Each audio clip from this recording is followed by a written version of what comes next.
from Shillman Studios. We're covering the largest stories here at Northeastern and around the world. Hi, I'm Valentina Paredes. And I'm Jonas Fryer. Since taking office, President Trump has continuously pressured universities to adjust their spending to fit within the conservative agenda of the administration. In response, Northeastern has slowed down all of their hiring. Unlike other universities, Northeastern stated that they do not currently have an official hiring freeze.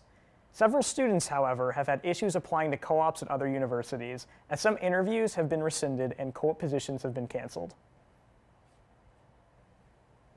Voting in this spring's student government election was open from the 18th to the 24th, and while the presidential ticket ran unopposed, there were 5 ballot initiatives proposed that touch on several aspects of student life. NUTV News' Andrew Longo heads off our team coverage of the election.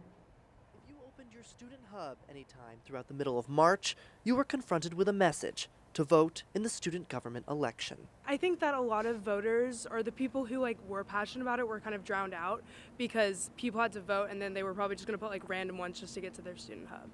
Up for grabs was the position of student body president and vice president, both of which ran unopposed. But if you made it to the bottom of your ballot, you'll have noticed additional questions. The ballot featured 5 proposals, including allowing the SGA to raise the student activity fee students pay in accordance with inflation. I always don't want to be giving Northeastern more of my money, but I do think about how good the things CUP puts on and stuff, and that's a result of having a lot of good funding, and so I say why not extend that to other clubs. Quieting down the library. A lot of other universities follow that as kind of an ungoverned law, but how are you going to enforce it? I'm not really sure. Providing around campus transportation for impaired students. Just to get back home and go anywhere is ridiculous. And a university airport shuttle around school breaks. I don't take the plane home or anything, but I think it would be helpful. It would eliminate the need for Ubers and extra money for that for students. Arguably the most controversial question on the ballot proposes the creation of a representative student art commission that would make sure that art on campus resonates with students. The question specifically mentions Rooted, the artwork behind me that's been very controversial among students, and the SGA actually already voted to remove the artwork back in October. No, the students are the ones that are walking through the campus and get to look at the art, so it should be art that we want to look at. And students agree, the artistic trees should go. Take them down. I'm tired of looking at them. I don't like the colors. They don't match the rest of the campus. They're ugly, they're disgusting, they're unattractive, and they're annoying. Palm trees up. Literally some palm trees. We gotta get the warm tropical energy going. Leaving an incoming student administration with its work cut out for it. At Northeastern, Andrew Longo, NUTV News. NUTV News correspondent Armand Sarau sat down with incoming student body president Julian Hertzing-Burkhardt and vice president Dylan Lee to chat about the goals of their administration. He, him. I'm a third-year international business major with a minor in environmental studies, concentration in social innovation entrepreneurship. My name's Dylan. I'm a third-year data science and economics major. My pronouns are he, him. Our first goal is we want to advocate for more study spaces to be open during finals week. As every student on this campus knows, during finals week, it's very hard to find even any nook or cranny to study in. The curry rooms close during finals week, and you can't book them. So they sit empty the whole time, and we want to advocate for those to be open during finals week. Our second kind of goal is to help with NUN matriculation. I talked about it before, but I was also an NUN student. Although the Northeastern does host a couple events for Northeastern students, they are a little bit counterintuitive just because they are for NUN students, so NUN students only get to interact with other NUN students when really the goal should be NUN students interacting with Boston campus students to kind of figure out, hey, what are the clubs that I should be going to? What are the restaurants near campus that are interesting? Which dining halls are busy at which times? And our final goal is the creation of a student events app. This is something that has already been worked on in student government by our student engagement committee, and they've been putting good work into that. And we want to kind of expand and really bring it to life by using what we could in our position, reach connections admin to connect it with Engage and otherwise, and really build it out so that we have an app that can be the center space for putting all kind of student events, maybe even athletic events and stuff, so students are very informed on what's happening on campus. If you want to make an impact, there's opportunities too, and I think that's what's so great about our SGA. This past Saturday, March 22nd, Northeastern students celebrated Holi, known as the Festival of Colors.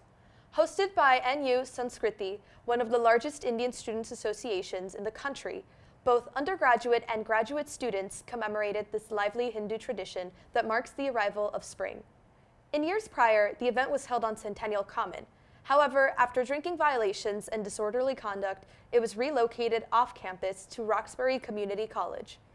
An event run by students for students, this year's celebration demonstrated a remarkable turnaround. Thanks to the dedication and efforts of the NU Sanskriti team, President Mrudal Sutbai spoke about the event. Hey everyone, my name is Mrudal and we are from NU Sanskriti.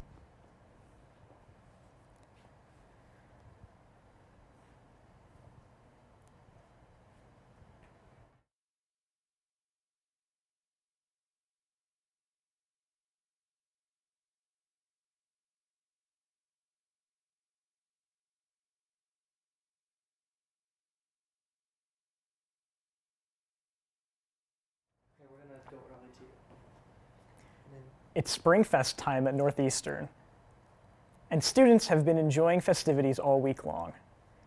On Tuesday, the Council for University Programs, or CUP, held a live Q&A with former Victoria stars Liz Gillies and Matt Bennett. The event sold out within minutes of the ticket sale and was held in Blackman Auditorium. On Wednesday, there was a vibrant disco dance party in the Curry Ballroom with a photo booth and food trucks. And tomorrow night, R&B artist Kalani will take the stage at Matthews Arena, joined by Isaac Dunbar and DJ Baby Indigo. Doors will open at 5:30 and the show starts at 6:30. Tickets are still on sale. We're now joined in the studio by Cassandra Joyce, NUTV sports correspondent, to give us some updates on March Madness. March Madness is underway, and it's been nothing short of exciting. All 4 number 1 seeded teams for both the men's and women's tournaments made the Sweet 16. On the women's side, USC took a big hit on Monday after USBWA Player of the Year Juju Watkins tore her ACL. USC hopes to stay in contention in their game against Kansas State tomorrow at 8 p.m. UConn, who was ranked second in the beginning of the tournament, is now the favorite to win it all, followed by South Carolina and UCLA.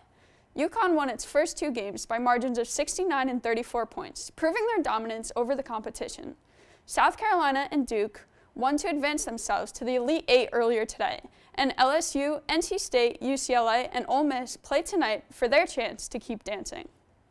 On the men's side, the Duke Blue Devils and Florida Gators are the favorites to win and have shown all season why they were deserving number 1 seeds. After a close game for Florida against UConn, the Gators came back and beat Maryland by 16 to advance to play Texas Tech in the Elite 8 tomorrow. Duke and Alabama will be battling for a spot in the Final Four tomorrow. And in the 5 matchups between Duke and Alabama since 1967, Duke has never lost to the Crimson Tide and hope to continue that streak. The final teams of the Elite 8 will be decided this evening in matchups between Auburn versus Michigan, Ole Miss versus Michigan State, Houston versus Purdue, and Kentucky versus Tennessee. Thanks, Cassandra. On March 20th, the Northeastern men's hockey team took on the University of Maine in the Hockey East Tournament semifinals. NUTV News sports correspondent Bailey Reynolds has more. Hi, I'm Bailey Reynolds, NUTV News correspondent, and I'm here at the Hockey East semifinals for the Northeastern Huskies to take on the University of Maine Black Bears.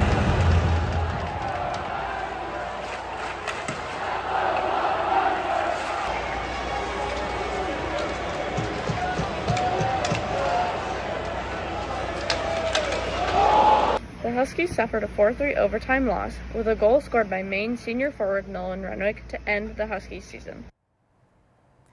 Trump administration border czar Tom Homan's threats of bringing hell to Boston materialized this past week. This Monday, Hammond posted on X that officers had carried out raids in and around Boston, resulting in the arrest of 370 people. Hammond claimed that the arrests included many collaterals, but said the majority of those arrested were criminals including murderers, child rapists, and drug traffickers.